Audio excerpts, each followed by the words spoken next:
everything that I saw in that journey before I got to Provider Right was just really good people with really good intentions, but just structural misalignment. You can meet a contractual obligation for complaints, but it can still be noisy. 15, 20-page documents, there's no way they could have read it. So they've just agreed to do something that they don't understand. Inside a lamp where wishes come true. Well, Genie's here to show you what you need to do. NEMT insights, we got the key. Unlock the journey with Genie. Welcome to Inside the Lamp, your go-to podcast for everything NEMT and Ralph Genie software. Let's get moving. Welcome, everybody. Welcome Inside the Lamp. We've got a really exciting guest here with us. Gabe Erwin from Provider Right has joined us to talk about his background and experience within the NEMT industry and what Provider Right is doing as the National Broker of the Year. So from NEMTAC. So that's pretty exciting for them. And we want to learn more about what they're doing and what they're doing with their business to be able to earn such an awesome honor. So Gabe, welcome. Thank you so much for joining us today. Thank you for having me. Super excited. So why don't we start with your journey and your career through the NEMT industry and what landed you at Provider Right? Yeah, it's a great way to start. So I started off my career in NEMT actually on the payer side. I worked for a managed care plan in Ohio for several years, managing their vendors, most of which was transportation. So I quickly got my feet wet, kind of understanding the benefits, what the clients were really looking for and that sort of thing, before I made the decision to go to the broker side, and spent several years with Motive Care, managing several states for them, and have kind of been around a little bit, with some of the different brokers and things like that across the state. Really, everything that I saw in that journey before I got to Provider Right was just really good people with really good intentions, but just structural misalignment, which kind of led me to Provider Right. So you've got multiple people involved in the industry. You've got the payer, you've got the broker, you've got the transportation providers, but ultimately you have the member who wins or loses based on how well we are compliant with the contracts and that sort of thing. So what drew me to Provider Right is that we don't really pick sides in the equation. Everybody has an accountability. Our model of partnership and alignment allows us to be really good partners to everybody in the industry that we touch, ultimately leading to better outcomes for the members. Awesome. Yeah, there's a lot of stakeholders in NEMT, and I think a lot of us tend to forget that as we work with individuals. I mean, you're working with obviously payers and TPs and members all alike, so you get to touch a lot Right. of the landscape. But there's a lot of stakeholders, right? Like we work generally, TPs, brokers are our core customers. Some payers that work through us directly. But one of the things that I actually always tell my team, the most important number in our organization, this is a little bit of an older number, so I think it's probably gone up a little bit, is 1 million, because we provide over 1 million rides through our platform, through our transportation provider partners and our broker partners every month. That's 1 million people that get to their appointment, get to their destination to get better health outcomes every day because of what we do. So we don't get to talk to those people in the same way that you guys do. But that's important. And you have the medical providers too, right? I mean, us getting folks to where they need to go on time is huge for the providers, because when people are showing up late or not showing up at all, that's gaps in their schedule, it's revenue gaps for them. Now we have to push other appointments back, make other people wait. So it's really a full ecosystem here with member, provider, transportation provider, broker, and payer. A lot of pieces of the puzzle, and everybody's impacted by what we do from a transportation perspective. Not agree more. Absolutely true. So Provider Right, you guys have a really long history in the industry. What does being, kind of a veteran organization mean in today's NEMT landscape? There's a lot of folks that are just getting in the industry, a little bit newer, don't have quite the experience that Provider Right has. So what does that mean in the landscape today? I think the biggest thing is just not doing things the way it's always been done. I mean, you're gonna look at a company like Provider Right, and you're gonna see survival through regulatory cycles, RFPs, contract negotiations, everything that comes along with being in this industry. But because we've adapted early, we've been able to survive. So we were founded in 1989. We've seen this industry mature since that time. I can remember back in the early parts of my career, I mean, there were honestly, I mean, the rules were very simple: pick them up and drop them off, right? And now we have so many different rules and regulations, multiple authorities involved in what those rules look like. You have different entities like NEMTAC and those types of industry kind of adjacent organizations that are helping shape some of the credentialing and the compliance rules across the country. So being involved, understanding, and part of that communication is really what's provided us the longevity that we have. So the more it changes and the more we're willing to change, the better off we're going to be. Yeah, there's a lot of, there's a lot of changes happening in the market, and adapting is so critical. And it's interesting from our perspective, working with everybody around the country and around the world, really, how different it is from one place to another, depending on how the payers in that state or the state itself has adapted. It's a big change sometimes. I mean, you have states that are putting some big changes in. Yeah, every state RFP that we've looked at over the last year, at its core, it's the same. I mean, it's the basic blocking and tackling that you do in this industry. It's, pick the members up on time, drop them off safely, that sort of thing. But there are so many regulatory hurdles that are different from one state to the other. Some states have their own kind of compliance arm where, every transportation provider has to go through, their compliance and credentialing, where in other states it's not like that, and you kind of develop it with the MCO. But now we're seeing, even on a national level, conversations about creating national standards. So there's a lot of voices, a lot of things that are going to change, but most of it for the good. It's just a matter of being able to adapt and still kind of execute given the change in the models. Yeah, this is actually a good segue to some other questions that we want to talk about. We want to talk a little bit about kind of just the reality of today's industry and some of the market pressures that are out there. Medicare Advantage, we see some tightening benefits there with some budgetary restraints. We're seeing obviously huge increased Medicaid oversight. Vehicle costs are going up, wages are going up, insurance is going up. So we're getting more oversight, tightening budgets, more costs. From your perspective, how are you guys, navigating this environment? You talked about adapting. How do you make sure that you're constantly adapting your business to kind of take those ebbs and flows in stride?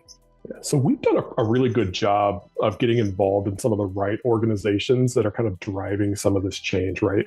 We want to learn more about the industry outside of the, kind of our circle of influence and that sort of thing. So just a few months ago, I traveled to attend a conference, the National Association of Medicaid Directors. At that conference, I mean, it's industry experts from, Dr. Oz, who oversees CMS. There were MCO leaders, all the Medicaid directors were there, just kind of discussing policy changes. One of the big ones, the big beautiful bill, that sort of thing, how that's going to impact funding and Medicaid enrollment numbers. So having the opportunities like that to, be part of the conversation and hear from people in other states and national figures and that sort of thing has really allowed us to be ahead of the curve and not just react to things when they come down the line. So when I think about all the changes and things that are coming down the road, it's allowing us to kind of know about those things, understand what the impact could be, and make changes early and adapting early. As you know, I mean, we're not only a broker, but we also have vehicles. So we talk about like rising vehicle costs. I mean, we live that every day, and it allows us to have conversations with our network, understanding the costs that they're associating. It isn't, we're not living by spreadsheets and assumptions. We're literally living it day to day. So, but having the ability to be part of broader conversations with policymakers and that sort of thing has been a game changer for us. It's important in this business. If you're not looking ahead, you're falling behind, and trying to react to everything that's changing, it's so hard to keep up. It's going to be really, really hard to remain compliant, and if you're just trying to remain compliant, you're already behind because you're meeting the bare minimum. So being able to look ahead and see what's coming and start to work on it instead of working on it after after it's already come down, I can see where that's a huge advantage and really allows you guys to thrive. So you kind of alluded to this a little bit in your last answer. It's kind of a hybrid, right? So you're doing brokerage, right, and you do have some of your own fleets. You're operating a fleet as well. How do your brokerage and fleet operations coexist day to day? Well, the cool thing about it is like we're one company, but our fleet operates under a separate management system than, say, our brokerage operation does. So when we think about our fleet, we treat them as we treat any transportation provider that we have a contract with. They have the same metrics. They're producing, the same reports back to us from their trips, that sort of thing, and all of that is factored into, the reporting and that sort of thing that we send to our clients. So, like I said, us as the broker, we're managing them as the fleet, but it all just rolls up into one leadership team, which allows us to have closer kind of understanding of what they're doing and make adjustments faster than we would with potentially a third-party transportation provider. But again, they're following the same rules, the same metrics, that sort of thing that we would insist on from any other provider. Sure. So yeah, they're a provider that just happens to be in the same building, it sounds like. That's it. Exactly. I guess the one thing though I know is having your own fleet gives you a little bit of an operational advantage. Can you talk about some of those operational advantages with having your own fleet? And I think this kind of goes into maybe some of the trips that fleet's taking. I happen to know a little bit of inside info here, but I know that fleet's used strategically to handle some of the more difficult trips. So can you talk a little bit about some of the advantages that gives you? So it does give us an advantage in a way, and it really is kind of a really expensive insurance policy for our clients that we're going to be able to get difficult trips covered. We will often, fleet does about 6% of our current volume. That's inclusive of anything that would go into TNCs, et cetera. So they do a relatively small number of trips compared to some of our other partners, but what we're using them for is, ride rescues, same day trips that might be 150 miles from where they're stationed because, for one reason or another, it's either a super rural area or whatever the situation is. We're able to dispatch that, absorb kind of the cost of that better than we could using a third party. Since there are employees and there are vehicles, I mean, we have 100% ability to kind of station them wherever we need them to be to make things work. So from an advantage standpoint, it certainly isn't on the cost side, but is absolutely on the performance side where we're able to kind of capture some of these more difficult trips and make them happen when otherwise they might be at risk. Yeah, we heard all the time from providers about how frustrated they get when their brokers insist on them doing a 3-mile trip because it's a small village and there happens to be a doctor in town, but there's no transportation providers within 100 miles. So they have to deadhead 100 miles to go get a 3-mile trip. And that, obviously those need to be special rated and it just becomes a big challenge. Correct. And you're taking the vehicle off the road for pretty much most of the day because they're going to leave the vehicle there. It's going to be a wait and return situation. So. It's a lot of time off the road and a lot of wear and tear on the vehicle for a 3-mile trip. So we totally understand that. Yeah. Well, it's awesome that you guys support your providers that way. And I'm sure that's one of the reasons they helped to nominate you as the broker of the year. Yeah, which we're super excited about that. Yeah, I mean that's obviously a fantastic accomplishment. What I think if you could, obviously there's a lot of things that go into earning an award like that. If you could name just a couple of things that you think really help you guys stand out to get nominated and given such an awesome award, what are the couple things that really stand out within Provider Ride versus some of the other experiences you've had that make Provider Ride special? I think it really just comes down to relationship. I've worked for a number of brokers and I've had relationships with transportation providers all over the country.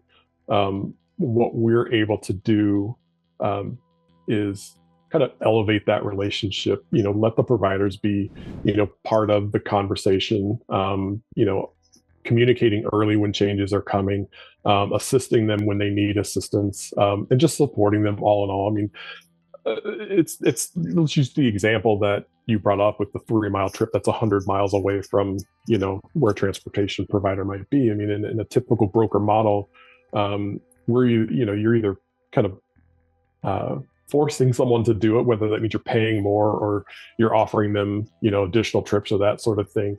But from an operational standpoint, it's still very difficult to do. And since we're able to kind of mitigate some of that for them, giving transportation providers the options to do it if they want to do it, but also handle it on their own if they won't. Having discussions about rates that are fair and even on both sides. I mean, I think it just from the provider standpoint and the feedback that we've gotten is that they enjoy working with us. They enjoy our transparency, and they enjoy at the end of the day that, their claims are paid and they get the trips that they need to stay in business, which is, the basics of any business. You revenue, you stay in business. That's how it works.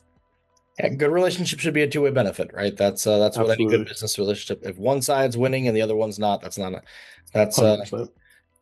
a good relationship moving forward, and probably not going to be successful long term. Let's talk a little bit about kind of some performance measurement and some of those things. Sure. What kind of things are you seeing payers demanding more of today compared to even just a few years ago?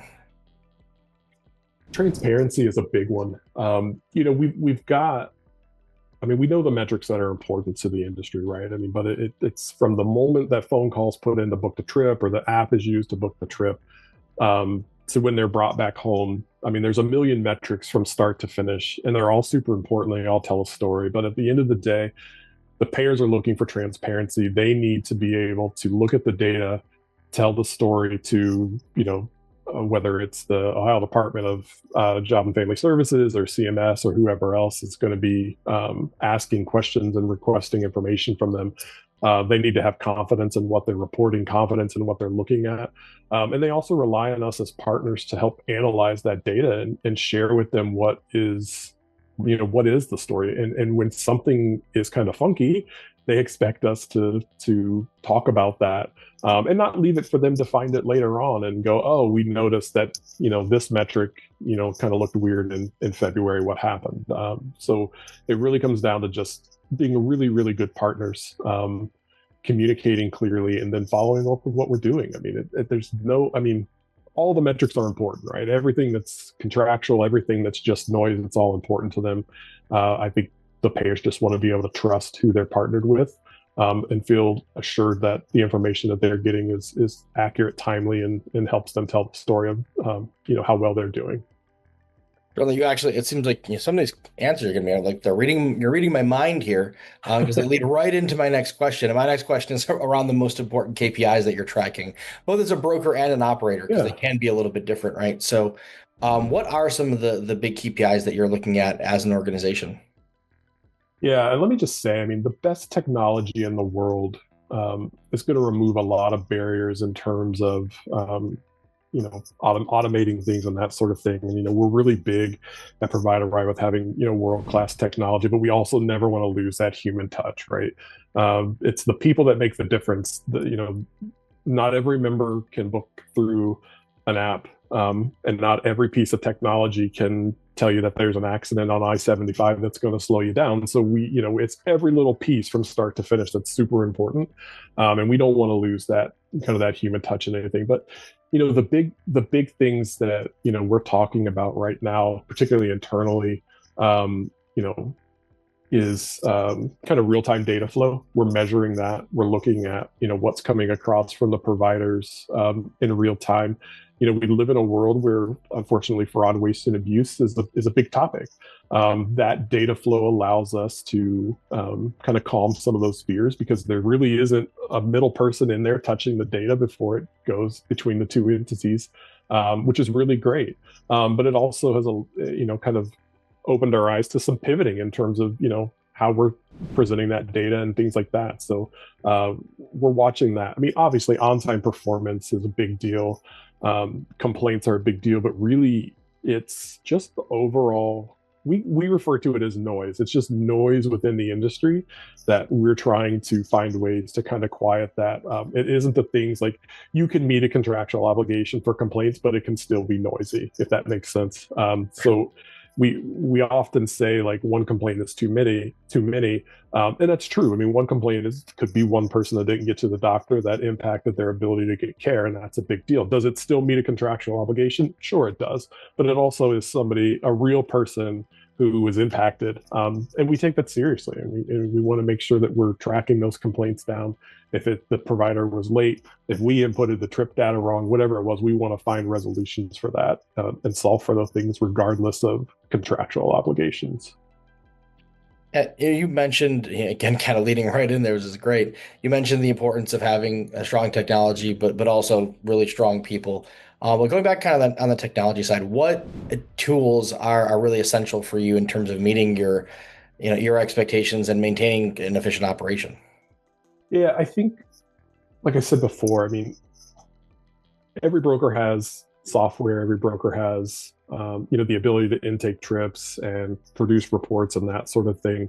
And all of those are really, really important, and nobody can argue that. I think what it ultimately comes down to is the accuracy of what we're providing to them. So if we're intaking trips, which and call center data, and on-time performance and all those things, if that isn't trusted or isn't accurate, then it doesn't really matter what software you're using. It's still open to some trust issues, which we want to avoid. So I think what's really important is that we're providing accurate data, and kind of just like making sure that when we're meeting with clients or we're talking about situations, that the data is really telling the story. And the story can't be fiction. It has to be real life, right? We have to be able to say, Gabe took a trip. He was picked up at 8:03 against an 8 o'clock pickup time, and that information hold true to the reality of the situation. But I think API connection, so our connection with you guys and the use of your software is a big step for this. And I know there's a lot of work into kind of putting those together, but getting that data flow is a lot easier. I mean, I can remember, back 10, 15 years ago, we were still getting paper claims mailed or FedEx to a claims office. And then a person would take that piece of paper and input all that information into the database. And there was no way to know if the information was accurate. I mean, you had no idea. And this, again, referencing, kind of this fraud, waste, and abuse conversation that's kind of growing across the country. This eliminates a lot of that. There is no more, well, I think I got there at 8 o'clock, that sort of thing. I mean, it's going to tell you if you got there at 8 o'clock or 7:59. It's going to tell you exactly what you did and where you were when you did it, which is super great. Yeah, I think that we're seeing it obviously expand more and more across the country. I think with some of the things, happening now, and as you alluded to, I think we're going to start to see that continue to expand. Yeah. It seems to be gaining more and more legs every day, and there's obviously exceptions where things go wrong. Verizon was down for like an entire day, millions and millions of people, I think a month or so ago at this point. But, you have technology goes wrong, things go bad, but for the most part, 99.99% of the time, it's going to do exactly what you said, right? We're able to see exactly who was there when we're there, and the good players actually benefit from those things going into effect. That's one of the things that we try to preach across the industry is like, if you're a really, really strong provider and you're doing the right things, a technology requirement coming into your state is not a bad thing for you. It's a good thing, because it's going to eliminate the bad players, eliminate the things that shouldn't be happening, which is just going to expose that you're doing the right things, and help you to go for all of us. Yeah, differentiate. And at the end of the day, we're all here. If we're not here to get better medical outcomes for the members, if that's not in your mission statement and that's not part of your goal, to me, I feel like you're in the wrong business. But yeah, I think we see it, and we've seen it time and time again all across the country. New requirements go into place. The best providers thrive, and excel, and some of the other providers that weren't taking the right things into account and doing things the right way tend to struggle with it and struggle to either adapt or not make it. So this evolution and all these things coming and the new technology, it only helps us do a better job of getting folks to their appointments, which at the end of the day, that's again what we should all be here to do. 100%. All right, so let's kind of, I guess, in closing, having direct experience for you both in the broker side, the provider side, all across the industry, what's the biggest piece of advice you have for NEMT operators that are trying to get into the business or succeed and grow their business over the next 2 to 3 years? Yeah, it's such a good question. My advice would be just master the basics before you start growing. There's so many pieces to running a successful NEMT business. And if you start growing and adding cars and drivers before you've mastered, you're just going to constantly be stymied by not knowing how to do something, or finding out down the road you've been letting this guy drive and, oh, you didn't do a background check, and he's got a felony for something that would have excluded him, and there's risk in that. Have a process for credentialing your drivers, your cars, your business. Make sure you've got all of that done, and And another big one is just understand the rules of the program you're working in. Read your contract, understand your contract. These are, before you sign them. I can tell you from experience, I have sent contracts to providers and I've gotten them back 2 minutes later. They're like 15, 20-page documents. There's no way they could have read it.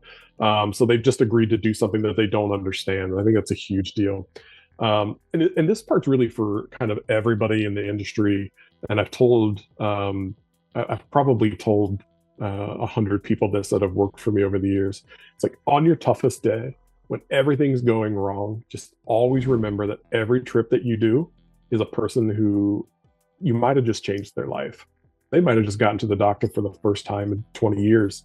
And remembering that through all the tough stuff makes this industry 100% worth being in. That's fantastic advice. I think that's something that hopefully our team can, as they're trying to solve problems for providers and help them be more efficient, can think about too. Yeah. And I think it's the number one thing we talk about. It's the most important number we have is the number of people that we get to their appointments that wouldn't have gotten there otherwise. Right. Gabe, thank you so much. Anybody that's watching this, if you're a provider in Ohio, and maybe some other places down the road, we'll see what happens with Provider Ride's growth as they go. But for now in Ohio, you can visit them at providearide.com, providearide.com. And you can fill out a form there if you're interested in becoming a provider and working with them. But we thank you for watching. Thank you so much, Gabe, for joining us. If you're interested in seeing more about the NEMT industry and learning more about Inside the Lamp, like, follow, and subscribe on whatever platform you're on. And we look forward to giving you more information next time. If you are interested in being a guest on Inside the Lamp Live and joining us like Gabe did, and talking about your experience in the industry and where it's headed from your perspective, we'd love to talk to you. There's actually a link right in the description of this video. So go and grab that link, click there, fill out that form, and we'll reach out and talk about if there's a fit for you to come and join us. But thank you so much, everybody. Thank you to Gabe and all the folks at Provider Ride. We will see you next time.